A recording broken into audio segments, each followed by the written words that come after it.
Va. Bueno.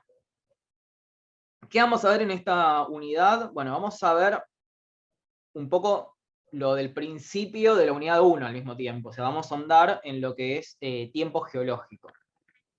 Vamos a empezar de cero, pero algo les estuvo contando Ernesto en el video anterior. A ver, ¿cómo hago para poner pantalla completa?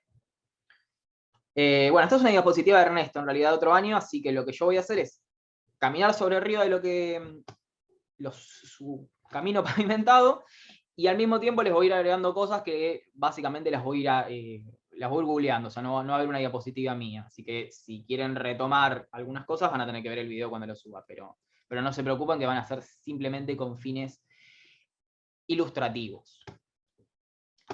Bien, lo que vamos a hacer en esta clase es no solo ver el concepto de tiempo geológico a nivel técnico, de qué significa tiempo geológico, registro geológico, sino también lo vamos a caminar con lo que es el calendario geológico.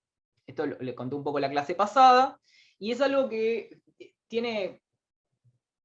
el único fin es de divulgación. O sea, si ustedes estuvieran estudiando geología no lo verían así, pero para esta materia lo vamos a usar.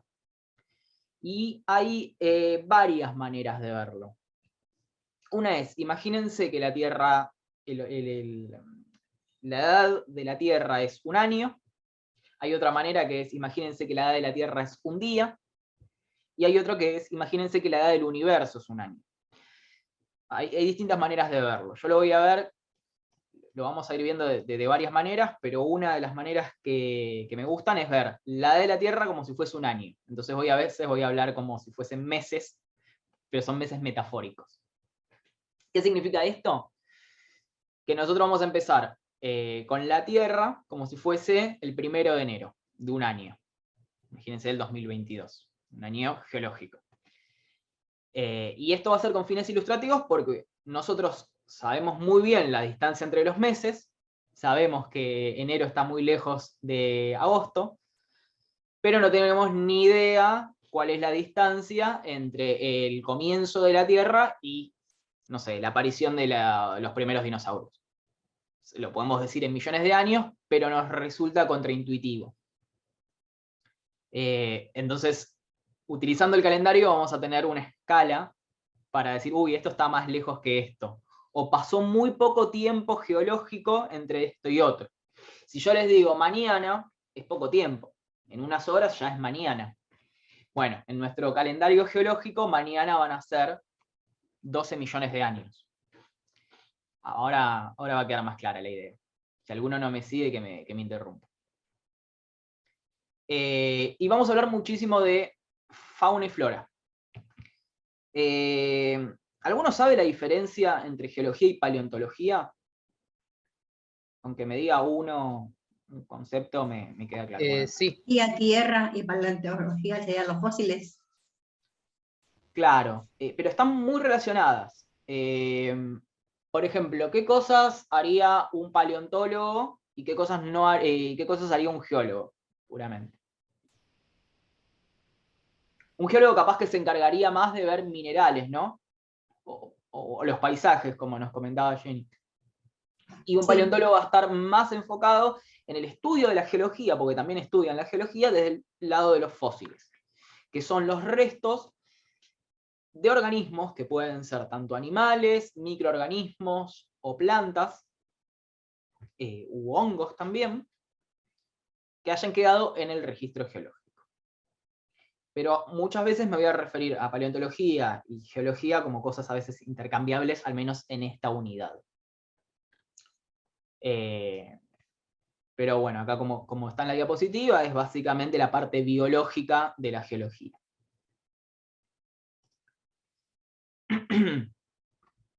Otro concepto que tiene que quedar claro, voy a hablar mucho de eso, pero una cosa no significa la otra, es evolución. Evolución lo utilizan muchísimo los biólogos y los paleontólogos para referirse a determinados cambios que hay a través del tiempo en distintas especies, que pueden ser animales, vegetales o unicelulares. Pero no es solamente lo que estudian los paleontólogos. Los paleontólogos lo usan, lo estudian, quizás es su objetivo número uno, entender la evolución, pero hay paleontólogos que no están tan vinculados a estudiar la evolución de los animales, sino los procesos de fosilización, por ejemplo. Así que quedaron claros esos dos conceptos, paleontología, evolución. Ahora vamos a refrescar lo que es tiempo geológico también. Hay uno acá que es un poco más avanzado, quizás no me refiera tanto a este término, pero está, que es el de filogenia, que tiene que ver básicamente con el árbol genealógico de las especies. Nosotros todos provenimos de un ancestro común, de un organismo unicelular, y a partir de ese organismo unicelular se fueron radiando. Esto también es otra palabra, radiación, que no tiene nada que ver con la radiación física, sino que se fue dividiendo en distintos linajes, hasta originar, por ejemplo, los animales, por otro lado, los organismos fotosintéticos que dieron origen a las plantas, etc. A su vez, los primeros animales, que eran muy simples, también tuvieron radiación en animales más complejos, hasta que aparecieron los vertebrados, etcétera, etcétera, etcétera. Entonces, filogenia es el término más bien técnico que se refiere al estudio de esas ramas, de dónde vienen esos organismos. Entonces, si yo les muestro ahora algo que se llama árbol filogenético,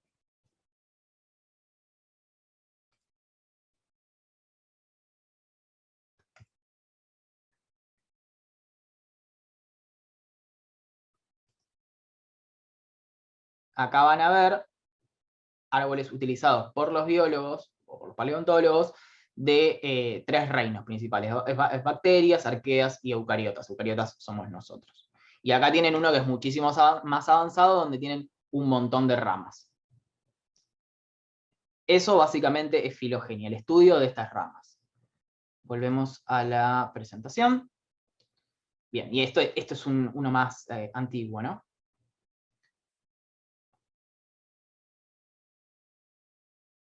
Bien, vimos ya esos conceptos, nos faltaría, esto voy a hablar después, lo que es selección natural, y quiero repasar un poco el de tiempo geológico.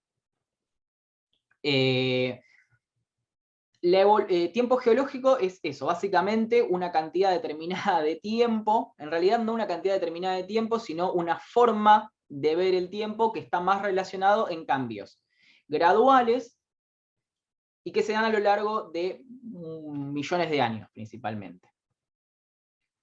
Eso creo que con eso ya tenemos 4 conceptos claves que van a ser claros para esta clase. Y una forma que tenemos de ver el tiempo geológico muy sintetizado era lo que habíamos comentado al principio de la clase, que eran estos nombres raros, horribles, que tienen que ver con determinados recortes que se da al tiempo geológico. Desde el inicio de la Tierra, que se lo conoce como Adiano, hasta el presente, que estamos en el Holoceno, va a haber determinadas divisiones cada tantos millones de años, que luego les voy a comentar por qué se dan estas divisiones. Algunas son más bien arbitrarias, es decir, bueno, partimos del inicio de la Tierra y después 600 millones de años después le ponemos otro nombre. Eso fue una decisión arbitraria de ciertos geólogos. Y otros van a estar relacionados con eventos, como por ejemplo la extinción de los dinosaurios, que ocurre acá. De acá a acá tenemos un cambio de era geológica. Pasamos del Mesozoico al Cenozoico. Bien. Y eso va a estar dado por un evento. Entonces, con esta tabla, que se llama tabla estratigráfica, otro concepto más que quiero que quede claro, tenemos una visión de todo lo que fue la historia de la Tierra. Y yo acá les voy a mostrar, hay varias más, quiero ver este que es el del calendario, tenían lo del calendario cósmico, que no lo voy a usar mucho en esta clase porque es un poco incómodo de ver, está muy chiquito todo y no tiene tan claro. En este caso, en vez de hacerlo con el origen de la Tierra, con el comienzo de la Tierra, parte desde el origen del universo, del Big Bang. Y hay uno que me gusta más, que es el que vamos a usar en esta clase,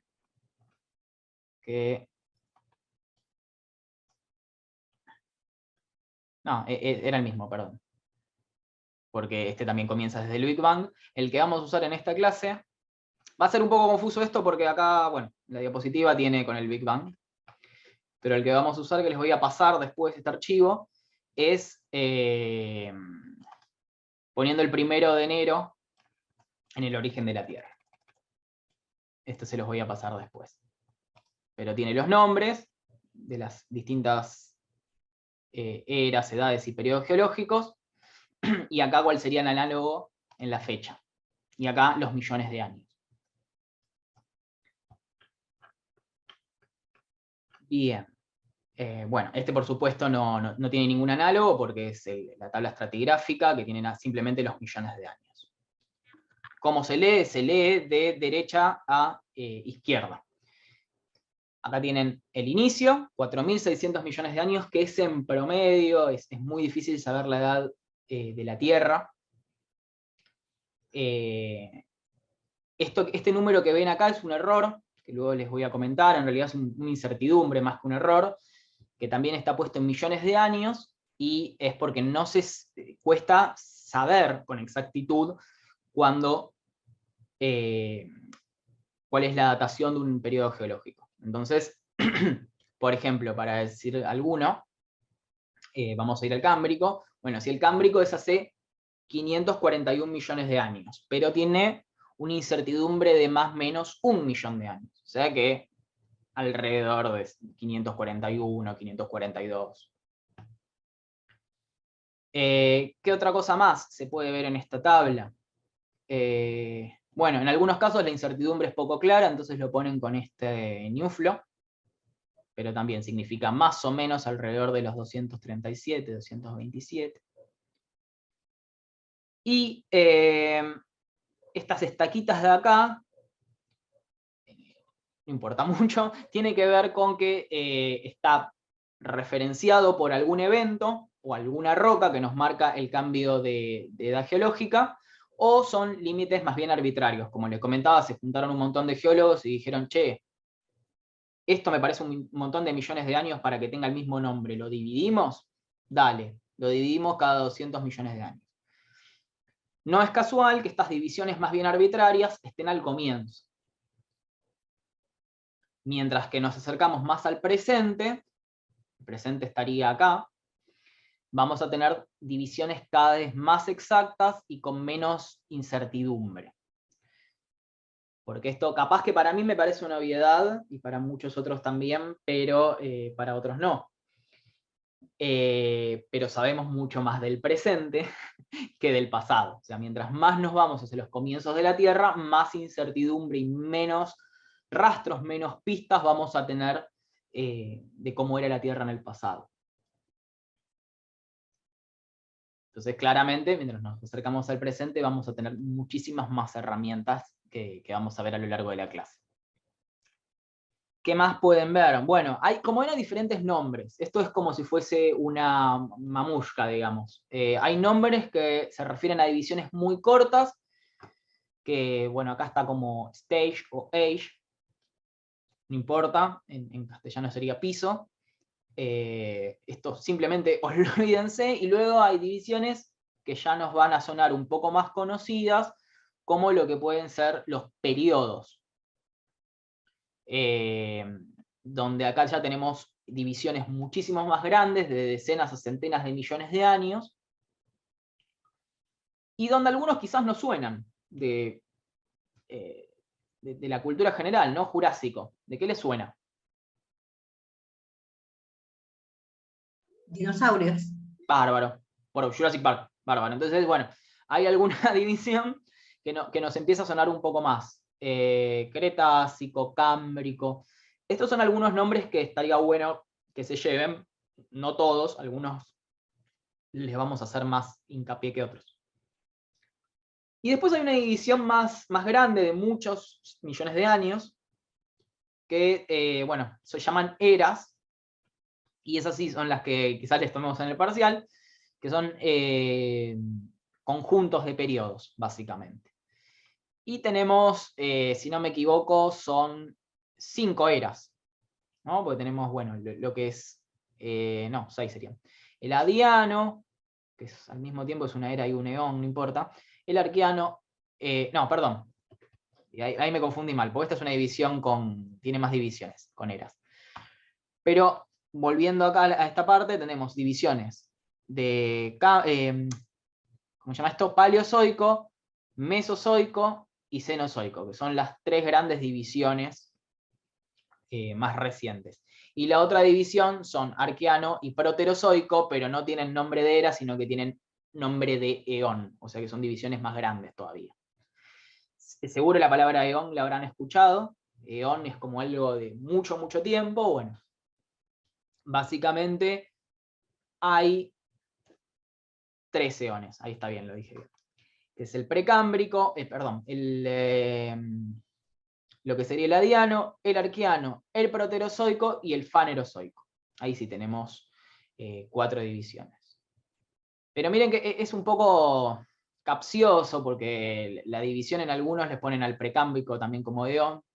Ya les digo, esto es como una mamushka, ¿no? Lo van agrupando. Pero eso sería la división más grande, los eones. Y para que les quede claro, los eones más importantes son el precámbrico, que agrupa a su vez 3 eones, y el fanerozoico. O sea, podríamos dividir la Tierra en 2 partes principales. Esto es como nosotros cuando hablamos del antes y el después de Cristo, ¿no? Bueno, nuestro antes y después de algo va a ser el cámbrico, que es un periodo. Vamos a poner acá. Entonces, todo lo que viene antes del cámbrico lo llamamos precámbrico. Vamos a poner precámbrico. Pre de antes. Y todo lo que viene después, no le ponemos postcámbrico, pero se llama fanerozoico, que en latín significa vida moderna, digamos. Básicamente esto es nuestro antes y después más importante de la división geológica. Y esto es un poco tramposo, porque en realidad tenemos mucho menos de fanerozoico que de precámbrico. Sería así. Estas son las 2 divisiones importantes. O sea que al final de la clase lo que se tiene que llevar es esto. ¿Y por qué hay una división importante que es objetiva? En este caso no es arbitraria. No dijo un geólogo, bueno, voy a poner una división acá porque se me canta. No, hay una división objetiva y la vamos a ver ahora, porque en esta clase. Pero que tiene que llevarse eso. La división entre el cámbrico separa precámbrico del fanerozoico. Bueno, todavía siguen la parte de los conceptos clave. Después de los conceptos claves hago un intervalito y pasamos a lo que es historia de la Tierra, que es la parte más interesante. Concepto clave, fosilización, que era lo que habían visto los que estudiaban los paleontólogos. Y esto voy a hacer una sobresimplificación. La definición es mucho más compleja, pero básicamente fósil es cualquier registro de vida en el pasado. Así nomás, cualquier registro de vida en el pasado. Es una sobresimplificación enorme. Si hay un paleontólogo, me va a corregir un montón. Pero lo que importa para esta materia es eso, cualquier registro de vida. ¿Eso significa que, por ejemplo, una huella de un animal es un fósil? Sí. Sí. A ver, ¿qué más? ¿Que un hueso es un fósil? Sí. Pero le vamos a agregar un umbral de tiempo. O sea, el hueso que nos comemos del asado, que nos sobra del asado, no va a ser un fósil, porque es muy reciente. Así que le vamos a poner un umbral de tiempo. Y ese umbral de tiempo es arbitrario. Y a veces es pelea, discusión entre los geólogos y paleontólogos, pero no viene el caso. ¿Y cuál va a ser ese umbral de tiempo? Simplemente quédense con mucho tiempo. Y disculpen que no pueda dar algo más específico, porque si no nos meteríamos en terrenos pantanosos. Pero básicamente quédense con eso, con que al fósil de un animal que se enterró, de una mascota, los huesos de una mascota no van a ser un fósil ahora. Quizás lo sean en unos cuantos millones de años, o en unos cuantos cientos de miles de años. Pero ahora no lo son. Así que quédense con esa definición. Cualquier registro de vida en el pasado, siempre y cuando sea un registro de vida de mucho tiempo. Para poner un número, pero no se queden con este número porque no sale de nada técnico, quédense con este de acá, que serían más o menos 11.000 años. Entonces, si uno encuentra, por ejemplo, haciendo un pozo para un edificio, se encuentra un fósil de gliptodonte, ¿saben lo que son los gliptodontes? ¿Cómo se llama? Son estos animales. Si haciendo una excavación en sus casas, que eso podría llegar a pasar porque ha pasado y pasa mucho, si encuentran esto, lo vamos a considerar un fósil. Sin embargo, es un animal que geológicamente no se extinguió hace mucho tiempo. Se extinguió hace 10.000 años, no tengo con exactitud cuánto. Así que vamos a ponerle que a partir de 10.000 años vamos a empezar a hablar de fósil. Pero esto es una definición vaga. Hay una definición más técnica de fósil que no viene al caso. Otra definición que sí es un poco más exacta es, pero no nos va a echar mucha luz, es, bueno, cualquier fósil es cualquier cosa que haya sufrido un proceso de fosilización. Y esa definición es un poco recursiva, pero acá está la definición de fosilización. El huevo y la gallina vendría a ser. Claro, es un proceso físico-químico que convierte algo que puede ser parte física del animal, como piel, hueso, ¿qué más? Escamas, restos de excremento también pueden formar fósiles, residuos o excreciones de algún animal, plumas, huellas, ya lo dije, caparazones, por supuesto, que es parte de, lo podríamos considerar como esqueletos también. Trazas, o sea, por donde pasó un animal, ¿no? Todas esas cosas pueden llegar a ser algo que sufre un proceso físico-químico, y quédense con esa palabra, para los que estudian capaz, no sé, técnicos de laboratorio les puede ser un poco más claro lo que es un proceso físico-químico, pero son transformaciones a lo largo de mucho tiempo. Entonces las definiciones son un poco vagas, porque realmente lo son. Acá hay un ejemplo de un tipo de fósil, que es quizás el que más nos suena de los museos, ¿no? Los esqueletos, que se da por acumulación de sedimento, enterramiento, que preserva el esqueleto, es decir, no, esto evita que este esqueleto se degrade. Y luego un proceso que se llama diagénesis, que lo vamos a ver en la unidad 4 o 5, que tiene que ver con el paso de un material óseo, en realidad de cualquier material, en este caso un material óseo, a otro tipo de material, que en este caso va a ser un material mineral, rocoso. Entonces, lo que nos va a quedar, bueno, en este caso no era un pez, sino un dinosaurio, va a ser un fósil de ese hueso, no nos va a quedar un hueso, sino que va a ser el hueso después de todo ese proceso físico-químico, es decir, que lo transformó. Para los que estudian carreras relacionadas con salud, o para los que quizás lo sepan de otro lado, ¿saben de qué material están hechos los huesos de los vertebrados? ¿Saben el nombre? Se llama fluorapatito. Es básicamente un fosfato con flúor. Fluorapatito, un fosfato de calcio con flúor. Ese es el material de los huesos en vida.